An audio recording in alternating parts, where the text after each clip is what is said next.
Earl Anthony first won the Long Island Open in 1975, but in his 1979 victory, his total domination of the event became even more apparent. In 1980, Earl was back to defend his title, and he triumphed again when he nosed past Mark Roth on some shots even he had a hard time believing. Last year, he was back at it again when he defeated Gil Sliker with 5 closing strikes. And so that sets the stage for today. Can he make it 4 in a row?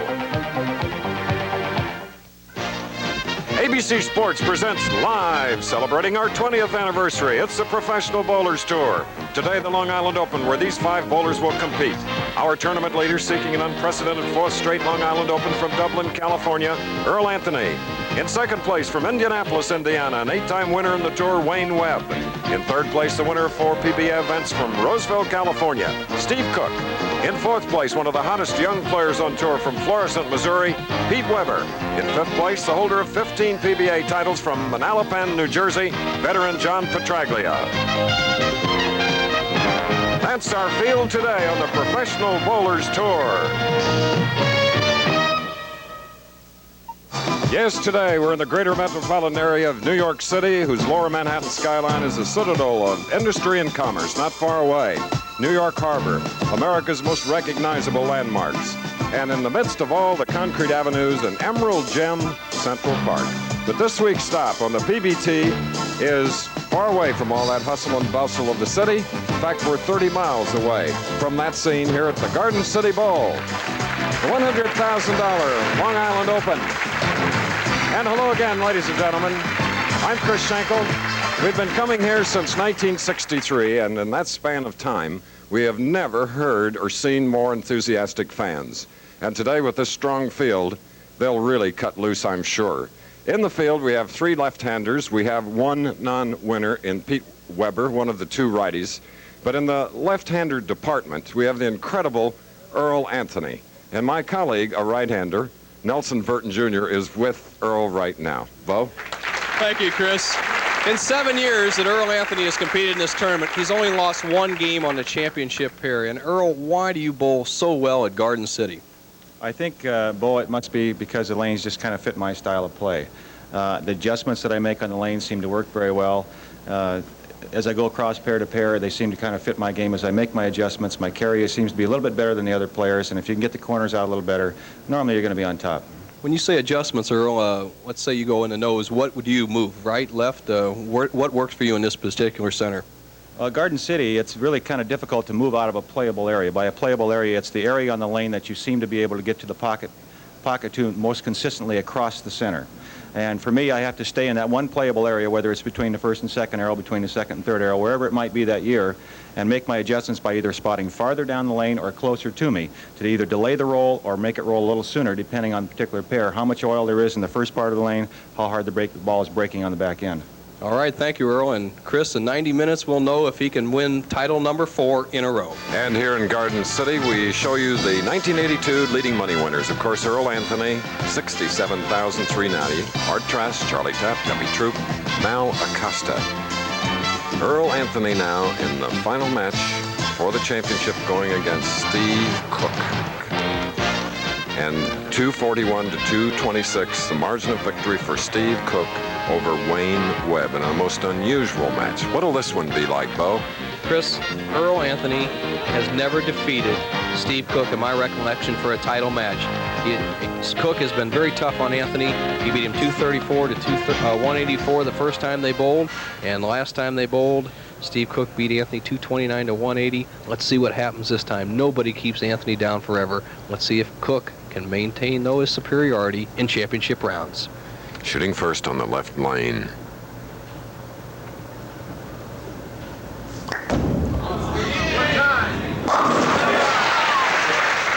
And just like that, the big guy comes back. Going for his 5th in the Long Island Open.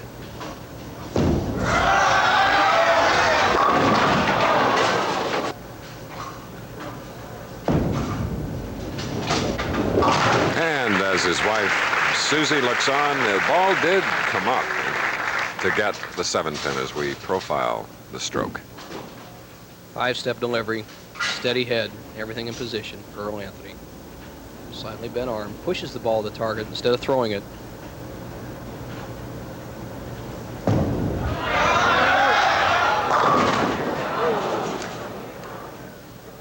He's got the first 2 balls in the pocket, 7-pin in the first frame, 6-pin in the second. Shooting in the second frame.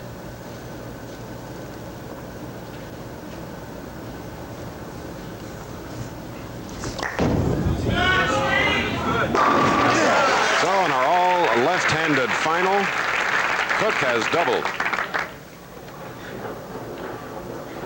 Steve Cook with that powerful style, 6'6". Look at this replay from the back. Watch how he cups his wrist underneath the ball. Now it slides right down by his right foot as he comes through the shot. Right there. Look at that power position. Wrist cocked, releases around the ball clockwise. Tremendous roll. And look at the angle he's playing, almost down the center of the lane. I've never seen a left-hander playing that far inside or towards the center and be as successful as Steve Cook. A tribute to his power. Winning the Firestone last year, he shot a 287 to Pete Kucher's 183.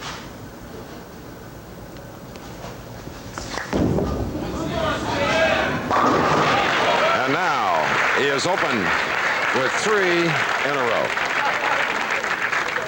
It's amazing how lucky or fortuitous, or as they say in France, Jammy he's been on that left-hand lane. He crossed over 4 times and he's got 4 strikes. It's amazing. Leading the list of money won, but Earl loves those titles. Going for his 39th. Opening with 2 spares, 3rd frame.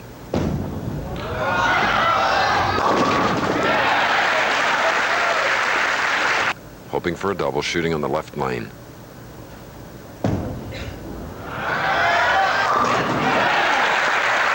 Keeping the match close. 11 pins now separating these 2 professionals here in the finals as Susie Anthony watches.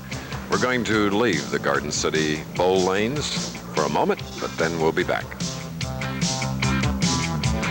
Cook going for 5 in a row.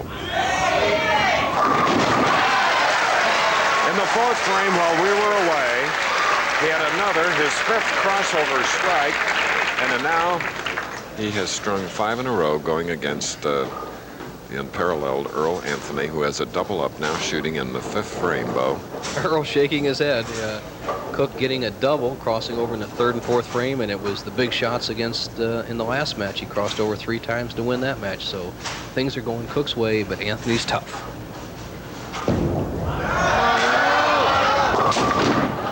Him coming up high.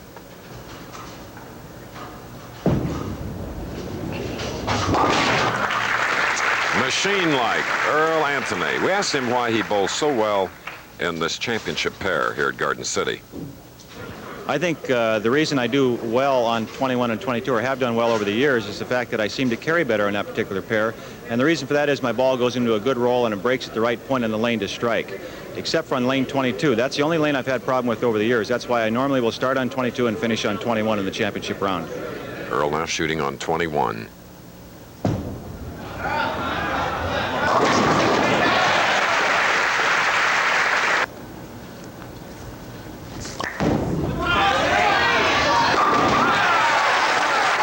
Six in a row, halfway.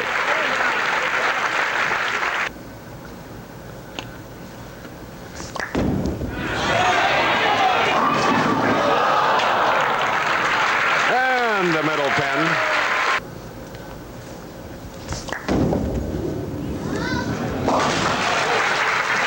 No doubt about covering that 5-pin. Trailing by 42.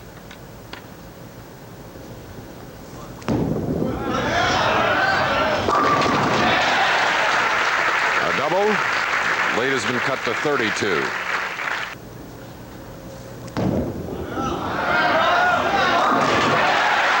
in a row. That strike coming in the 8th frame. And even though Steve Cook has a 22-pin lead and has been very tough on Anthony over the years in the championship round, he can feel the screws tightening. Anthony, cool, calm, collected, knows there's 10 full frames in a game, not just 5, has closed the door and made it much closer, just 22 pins.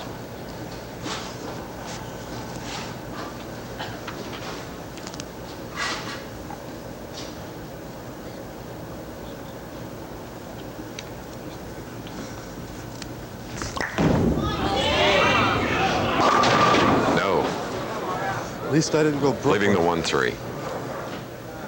Yes. At least I didn't go Brooklyn. Well, that's crossover in bowler's terminology. He's left the 1-3. He kept it safe, but Earl Anthony, who's going for a record 4 titles in a row here at Garden City, is trailing by 20 pins, but still a lot of time left. Cook firing here in the 8th frame championship match. 1-3. He started that one out.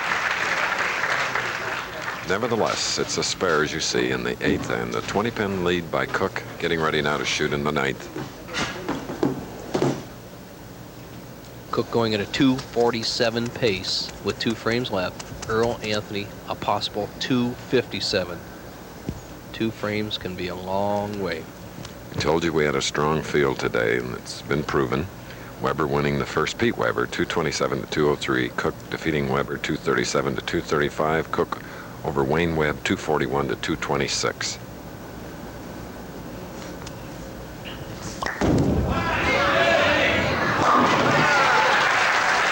Big foundation strike. He's kept the pressure on Anthony. Earl can cut the lead down to 10 as the crowd's starting to react. They know what the score is. Earl, with a strike here, would make 4 in a row, would be going at a 2:37 pace. Steve Cook at 2:47.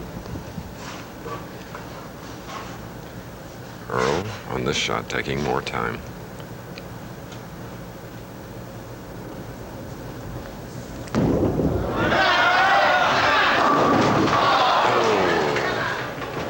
A 6-pin.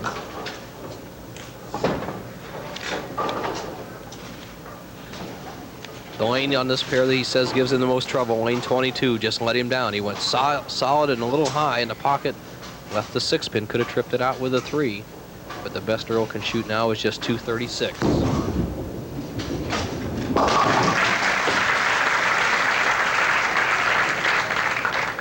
Earl Anthony in his 5th championship round appearance, which means his 5th appearance here in our telecast this year.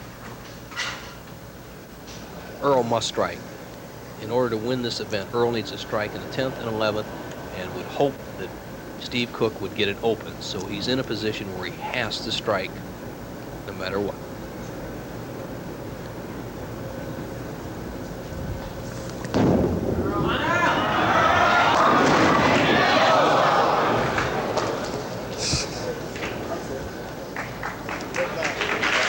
Lane 21, the left lane of this championship pair, a 7-pin. Sweet it is.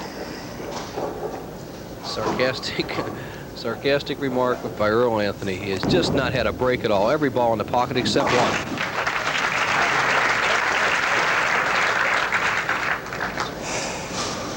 It's going to be in the 220s, but Steve Cook will maintain that domination over the man, Earl Anthony.